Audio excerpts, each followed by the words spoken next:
Hola, buenas, ¿cómo están? Espero que muy bien.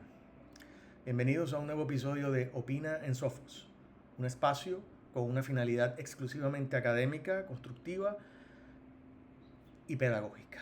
Soy el profesor Raúl Guerrero y le damos la más cordial bienvenida.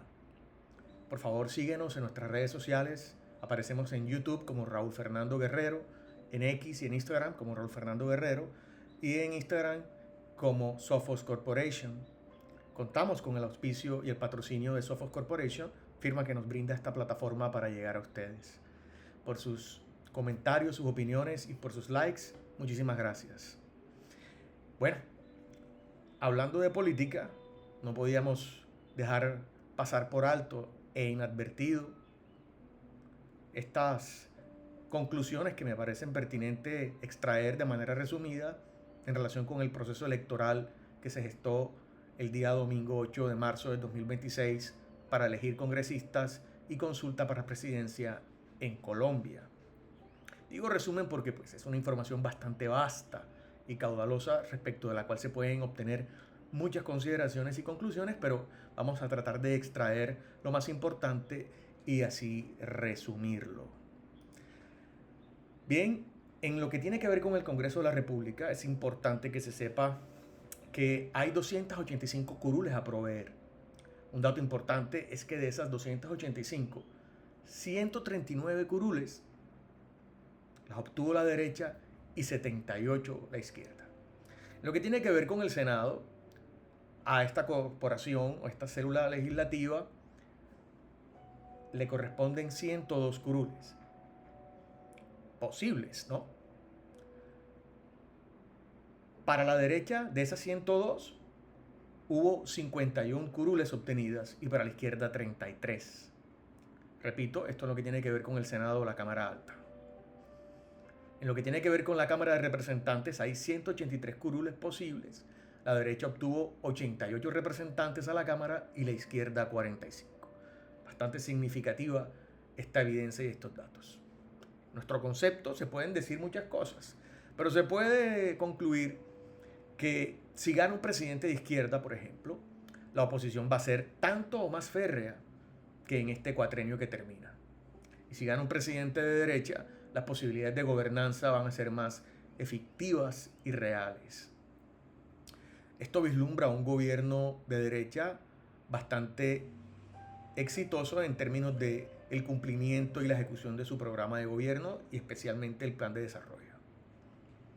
Si un presidente de izquierda gana, pues esa circunstancia no va a significar un bloqueo, ¿no?, institucional, sino una oposición democrática que es legítima en un sistema libertario como el colombiano y como ocurre en las democracias liberales del mundo, especialmente donde hay un sistema parlamentario como en Inglaterra.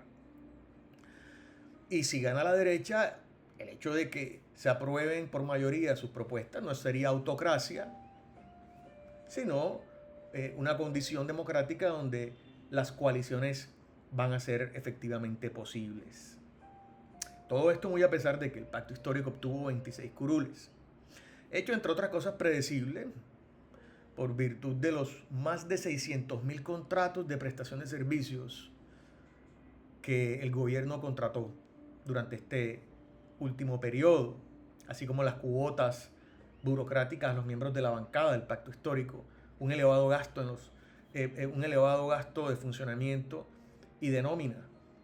Toda esta burocratización evidentemente produjo este efecto electoral. La votación total para Senado fue de unos 20.900.000 de 41.200.000, que es el censo electoral, es decir, un 50.62%. Para la Cámara, 20.733.000 de 41.287.000, que es el censo electoral, también un 50.21%. Esto pues evidentemente sigue reflejando un alto abstencionismo, lo que favorece a la estructuración y mantenimiento de las maquinarias políticas tradicionales. Todo esto ocurre porque estos partidos pasan el umbral electoral y se reparten curules a partir de la llamada cifra repartidora. El umbral, es importante recordarlo, es la cantidad mínima de votos válidos que debe obtener una lista en las elecciones a Congreso para que pueda obtener una curul o más. En el caso del Senado, el umbral corresponde al 3% de los votos válidos.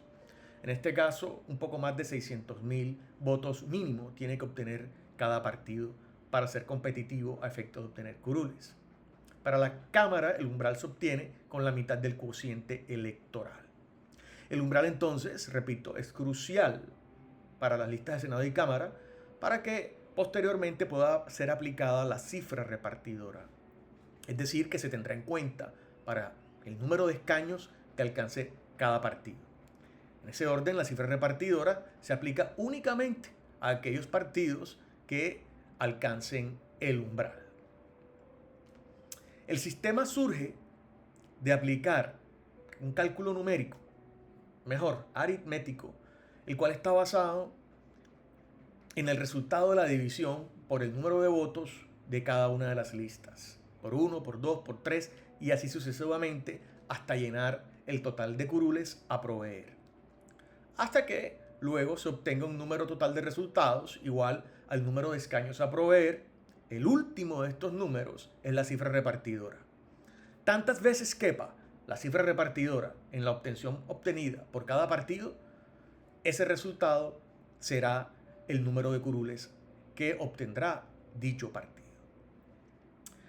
Un dato también relevante dentro de este resultado electoral es que entre los principales quemados, como se dice al interior del país, o los principales ahogados, como se dice en la costa atlántica, se encuentran, por ejemplo, Angélica Lozano, una senadora del Partido Verde, quien no logró consolidar el apoyo suficiente para proyectarse hacia una curul, muy a pesar de su trayectoria política y de su visibilidad mediática.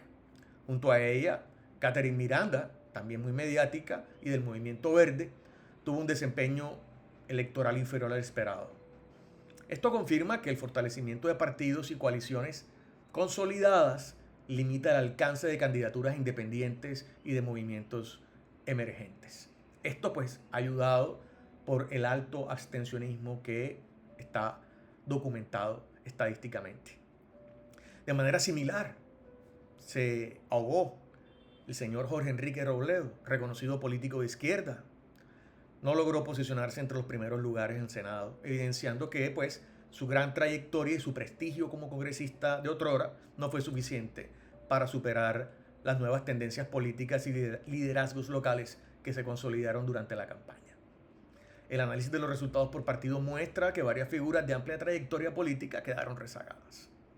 En el Partido Liberal, los senadores que no lograron curul fueron Richard Aguilar, Horacio Serpa, hijo de un gran patriarca liberal en los años 80 y 90, María Paz Gaviria, hija del expresidente César Gaviria, nada más y nada menos, Juan Carlos Lozada, todos ellos con un historial de participación significativa en el ámbito nacional y regional.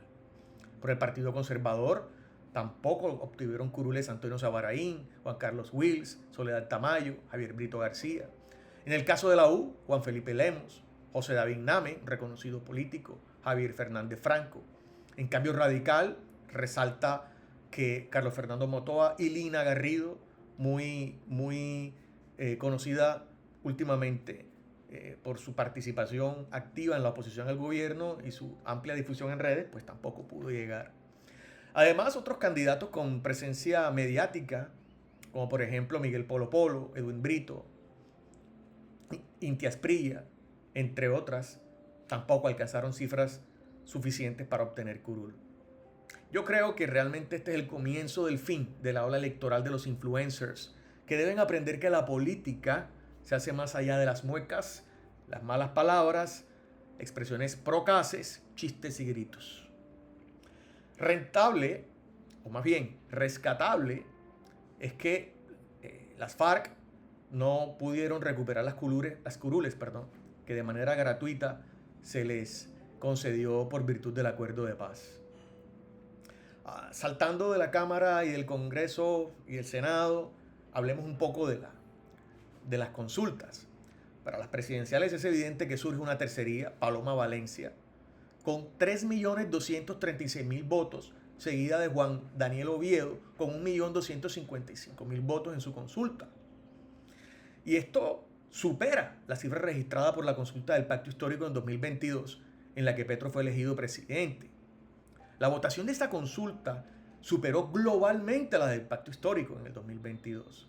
Y como dato singular, tenemos que Petro obtuvo para aquella época 4.487.000 votos y su fórmula vicepresidencial Francia Márquez 783.000 votos, mucho menos que Juan Daniel.